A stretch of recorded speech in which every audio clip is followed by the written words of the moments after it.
My brothers and sisters, the truth about modesty is that the Bible teaches it to be about much more than the clothes we wear.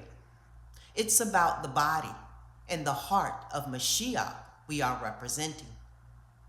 Open your Bible to the second chapter of Timothy and find the 9th verse.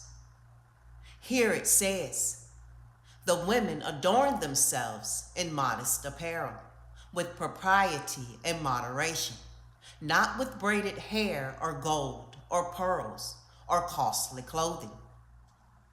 The book of Peter echoes these sentiments, teaching, do not let your adornment be merely outward, arranging the hair, wearing gold, or putting on fine apparel.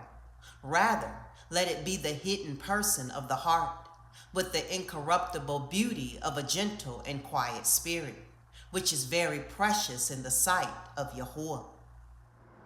While the heart is the primary issue, the Bible also teaches that we are to be conscious of the shamefulness of public nakedness, i.e., being improperly or insufficiently clothed. Yahuwah's standards of proper attire are demonstrated throughout the scriptures from Genesis chapter 3 to Yahusha's own clothing. They teach clearly that attire matters, and modesty, both inward and outward, are an essential aspect of the believer's life. What does modesty mean for believers?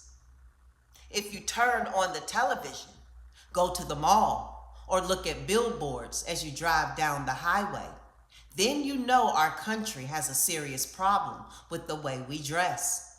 We live in a world that is very confused about how we should clothe ourselves. Sexually provocative is the way of the day, and the dress issue has become so problematic that it has reached the point where people are not even embarrassed about showing off their bodies. In fact, it is encouraged.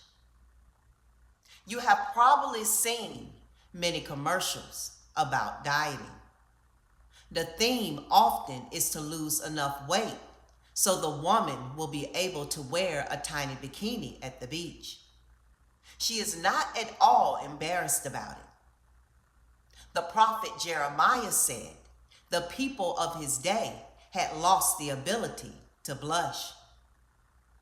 Were they ashamed when they had committed abomination? No, they were not at all ashamed, nor did they know how to blush. We live in a world like that. Our people have lost the ability to blush over the exposure of their bodies.